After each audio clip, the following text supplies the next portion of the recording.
जी अस्सलाम वालेकुम नाज़रीन, मैं हूं आपका होस्ट अदनान भट्ट। आप देख रहे हैं मेरा चैनल एबी स्पोर्ट्स। तो उम्मीद है कि आप सब खैरियत से होंगे। तो आज हमारे पास 2-3 स्टोरीज़ हैं, उस पर बात करते हैं। पैनल में मेरे साथ मौजूद हैं जवेद बेग साहब और तनवीर हाशमी साहब।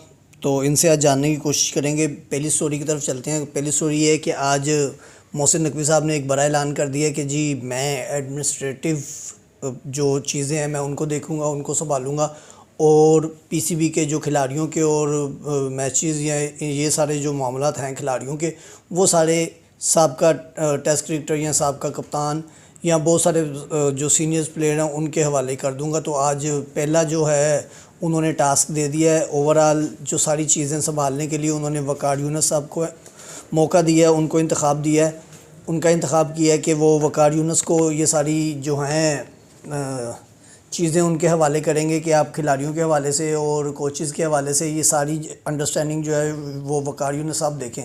तो बेग साहब, कैसा फ़ैसला लगता है आपको वक़ार यूनुस साहब का? अस्सलाम वालेकुम। ये एक अच्छा फ़ैसला है। ये हम पहले भी अपने प्रोग्राम में डिस्कस कर चुके हैं कि मोहसिन नकवी साहब एक अच्छे एडमिनिस्ट्रेटर हैं। वो चीज़ों को, वो बिज़नेस को ला इन आउट कर सकते हैं, कहाँ से आमदनी बढ़ सकती है, कहाँ से खर्च बचाया जा सकता है, इन चीज़ों को देख सकते हैं।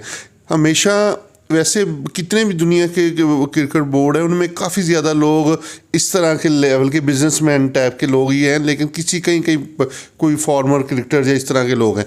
चले खैर, अब मसला ये है कि वक़ार यूनुस, ये क्या यकदम इनको रात को कोई ख्वाब आया है कि वक़ार यूनुस साहब को मैं बना दूं, या कहीं से नाम आया है?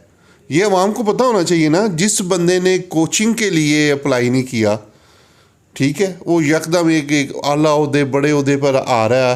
अब पता नहीं उन्होंने हामी भरी है या अभी उन्होंने सजेशन ही दी है, इस पर तो बाद में कल तक क्लियर हो जाएगा सारी बातें। लेकिन चलें ठीक है, अब एक क्रिकेटर तो आएगा ना, वो कुछ चीज़ों को समझेगा, प्लेयर्स को समझेगा। वो एक प्लेयर है। उस ज़माने में वो इनके एटीट्यूड कैसे होते थे, टीम को मैनेज करना, पाकिस्तान के नाम की खातिर खेलना, ये चीज़ें सारी वक़ार यूनुस से बेहतर कोई नहीं जानता। और आने वाले प्लेयर में, डेवलपमेंट प्लेयर प्रोग्राम में, प्लेयरों में जो भी अब आ रहे हैं, उनको बताने के लिए ये एक अच्छी चीज़ है। लेकिन वो क्वेश्चन है ना, क्वेश्चन करना तो बनता है ना कि यकदम ये कहाँ से जनाब ख्वाब आया या कि चीज़ आई। वक़ार यूनुस, और भी बड़े नाम हैं, वसीम अकरम भी बड़ा अच्छा है बंदा है, उसमें इल्ज़ामुल हक साहब भी शामिल है इस दौड़ में, ज़हीर अब्बास साहब के वो क्या लड़का है। खैर, जितने भी क्रिकेटर हैं इनमें वक़ार यूनुस साहब को क्यों डिसाइड किया गया? अच्छा जी, बेग साहब का काम है हमेशा एक नई बैच छेड़ देना कि वक़ार यूनुस का ख्वाब कहाँ से आ गया। तो वक़ार यूनुस साहब कहीं ना कहीं डिस्कस हो रहे होंगे, उनके टेन्योर को देखा गया होगा, साबका कोच भी रह चुके हैं, बॉलिंग कोच भी रह चुके हैं, शायद उनको उनकी कुछ अदाएँ पसंद आई होंगी या उनका काम करने का तरीका पसंद होगा। तो कैसी चॉइस है वक़ार यूनुस पाकिस्तान के लिए, हाशमी साहब? देखिए भट्ट साहब, मैं समझता हूँ वक़ार यूनुस एक पढ़ा लिखा बंदा है और वो दुनिया में फिरता है, यूरोप में भी जाता है, उधर भी टीमों की आप अक्सर देखते हैं, पब्लिक भी देखती है कि वो कमेंट्री कर रहे होते हैं। तो लिहाजा वो इस लिहाज से तो ठीक था कि कमेंट्री तक रहते।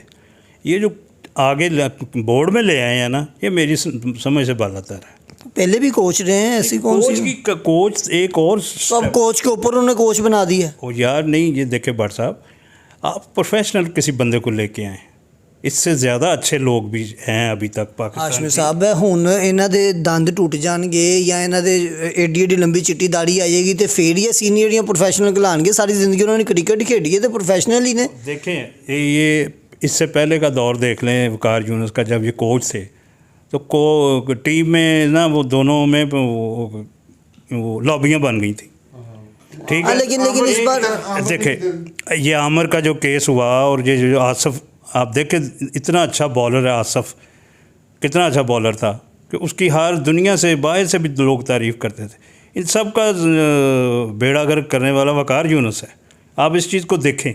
आप अपनी क्रिकेट को ज़्यादा फ़रोग़ देना चाहते हैं तो प्रोफेशनल बंदे को उसी सीट पर एडजस्ट करें जिसका वो मुतहम्मल है, ना कि उसको आप ऊपर ऑर्डर देने के लिए बिठा दें कि उसने जो करना है उसी को आपको मोहसिन नकवी साहब को थोड़ा सा इसके ऊपर रिसर्च करनी चाहिए थी, कोई बंदों को बुलाना चाहिए था उनसे। वो कहते हैं कि वो जिसने अप्लाई करना होता है उससे वो लेते हैं कि यार आप अपने कागजात भेजें, हम आपको देखेंगे कि कौन सीनियरिटी पे और अच्छी परफॉर्मेंस करने वाला। हाँ, इससे बेहतर मैं ये अगर वकार यूनुस को ले ही आए हैं, चले ले आए हैं, मैं कहता हूँ कि आइंदा जो पाकिस्तान और इंडिया की सीरीज़ होनी है वो करवा के दिखाएं। अगर ये इतने ही उन्होंने इसको देखा है कि ये यार ये बड़ा अच्छा बंदा है और ये क्रिकेट के फ़रोग के लिए बहुत कुछ कर सकता है, उन्होंने पहला टेस्ट हाशिम साहब वो मेरी बात सुन लें, उनकी जो खिदमात उन्होंने वो लेना चाह रहे हैं वो क्रिकेट के फ़रोग के लिए नहीं लेना चाह रहे, वो सिर्फ अपने प्लेयर्स को सेटलमेंटल के लिए प्लेयर्स कोचेज़ के ऊपर उन्होंने एक बंदा रखा है कि अगर इनकी कोई, क्योंकि फॉरेनर कोचेज़ है उनके ऊपर कोई मिसअंडरस्टैंडिंग होती है तो ये उनको देखें, यानी कि जो टीम के मामलात हैं बोर्ड के साथ ये उनको मैनेज करेंगे। पीसीबी, आपको पता है कि मोहसिन नकवी साहब के ऊपर बहुत सारे बर्डन हैं, वो वज़ीर दाखिला भी हैं और उसके बाद ये पीसीबी के चेयरमैन भी हैं, तो उनके ऊपर और बहुत सारी ड्यूटीज़ भी हैं पाकिस्तान की। तो उन्होंने अपनी एक तरह से ये जो टीम के मामला थे ना, आपस के लड़ाई झगड़ों के, सर्जरी के, फलान ढमकान के, लड़कों को टाइम देने के, ये मामला तो उन्होंने अपने निकाल के तो उनको दे दिए हैं। देखिए भट्ट साहब, वो बॉल वर्मर साउथ अफ्रीका का जो कोच था वो इनसे सबसे ज़्यादा पढ़ा लिखा था और लायक, और पता नहीं क्या कौन से कोर्स करके वो आया था कोचिंग में, ठीक है। वकार यूनुस साहब ने कौन सा कोचिंग का कोर्स किया हुआ है, कौन सा इन्होंने कोई बैन अवी सतह पर कोई अपने आप को मनवाया हुआ है, कोई डिग्रियाँ लेके आए हैं, कर ली हैं इन्होंने। देखें ये चीज़ें बहुत ज़्यादा काउंट करती हैं। और ये पाकिस्तान के जो क्रिकेटर है ना, इनको हम जो मादरी ज़बान में इनको समझा सकता है वही सीख कर सकता है। और इसीलिए रखा है। वो देखे कैसे दिल बर्दाश्त होकर वो बेचारा दुनिया से चला गया, हम इसी टीम के हाथों, इसी पाकिस्तानी टीम के हाथों। हाशिम साहब इनको इसकी समझ जी। देखिए ना, अगर यही फैसले करने हैं ना पाकिस्तान के भलाई के लिए, तो फिर एक बंदा एक सीट पर रहना चाहिए। अब देखिए चेयरमैन पीसीबी मोहसिन नकवी साहब भी हैं और डिप्टी चेयरमैन वकार यूनुस साहब भी आ रहे हैं, तनख्वाह तो लेंगे ना, गाड़ी भी लेंगे, फ्यूल भी, जो भी चीज़ें होंगी जो मोहसिन साहब ले रहे हैं वही ले रहे हैं। तो कोचेज़ भी इतने अजहर महमूद बॉलिंग कोच फलां चीज़ें, ये पहले नहीं होता था। गोया कि हमारा बोर्ड इतना अमीर हो गया है कि वो हर चीज़ के लिए दो बंदे लेफ़्ट राइट टाइप के रखना चाह रहा है, तो चले रख ले, पैसा तो पीसीबी का ही है, लेकिन रिजल्ट भी तो दे। यस, अगला क्वेश्चन मेरा ये था, रिज़ल्ट तो आना चाहिए, अच्छाई का रिज़ल्ट आना चाहिए। देखे ना, अब आपने पहले कुछ दिन पहले एक होटल में बड़ी अच्छी बैठक की, सबको बुलाया, ये हमने इसको अप्रिशिएट किया, उसमें सीनियर भी आए, सब आए।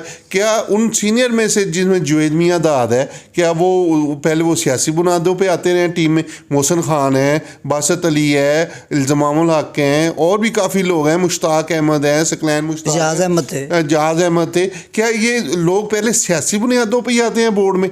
इस चीज़ का हमारा तो क्वेश्चन मार्क ये है कि वकार यूनुस साहब का यकदम रात को ख्याल आ जाना कि जिन लोगों ने जब ये कोचिंग के लिए बातें हो रही थी तो उन्होंने ध्यान तक नहीं दिया। कब से अजहर महमूद ही बॉलिंग कोच चले आ रहे हैं। अजहर महमूद और वकार यूनुस में बॉलिंग का काफ़ी डिफरेंट है। वो अच्छा, वकार यूनुस एक अच्छा रनर अप और उसका नाम है, अजहर भी अच्छा बॉलर है, हीरो है पाकिस्तान का, मैं उसको बुरा नहीं कह रहा, लेकिन जो तजर्बा और जो स्विंग यॉर्कर वकार के पास, वो अजहर के पास तो नहीं थे।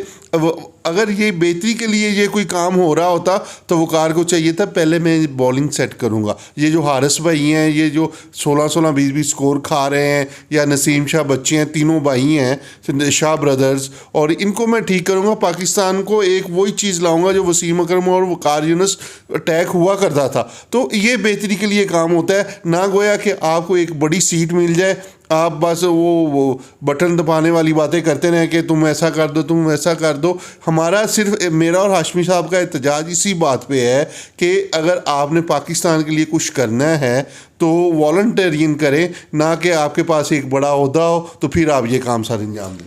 अच्छा जी, वॉलंटियरियन पता नहीं करते हैं या नहीं करते, उनकी सैलरी क्या लगती है नहीं लगती, खैर वो अल्लाह ही बेहतर जानता है। यहाँ जब वो आ जाएंगे तो पता लग जाएगा। अपनी दूसरी स्टोरी की तरफ चलते हैं। तो दूसरी स्टोरी ये थी जो मैं बताता चलूँ अपने नाज़रीन को कि सर्जरी का काम शुरू हो गया, और मुझे तो ना ये बड़ा अच्छा मोहसिन नकवी साहब का एक इकदाम लगा कि उन्होंने प्लेयर्स को उनको दायरा कार में लाने के लिए जो एक हिकमत अमली अपनाई है ना, वो बड़ी कमाल है। वो हिकमत अमली क्या है कि उन्होंने बड़े बड़े प्लेयर्स को, जो उनके बड़े बड़े नाम थे, उनको उन्होंने बहुत आसान तरीके से कुछ भी नहीं कहा, कुछ भी नहीं किया, सिर्फ एक काम किया है, उनको बड़ी बड़ी लीग्स में एनओसी देने बंद किए हैं। और प्लेयर्स की चीखें निकलना शुरू हो गई हैं। उन्हें पता चल गया है कि हम पाकिस्तान के लिए पहले अच्छी परफॉर्मेंस देंगे, अच्छा खेलेंगे, तो फिर हमें एनओसी मिलेंगे या फिर हमें एनओसी जारी होंगे।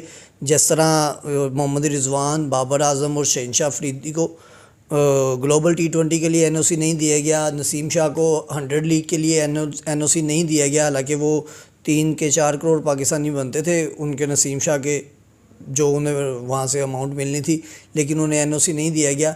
तो मेरे ख्याल से ये एक अंडर कवर मैसेज है प्लेयर्स के लिए कि भाईजान पहले अपनी परफॉर्मेंस अपने मुल्क के लिए अच्छी करें और उसके बाद आपको एनओसी जारी किए जाएंगे, फिर आप दूसरे मुल्कों की जाके लीग्स खेलें और अपने आप को फिट रखें, पहले पाकिस्तान के लिए परफॉर्म करें। तो ये सर्जरी का तरीकाकार ये भी मोहसिन नकवी साहब का मेरे ख्याल से ठीक है हाशमी साहब?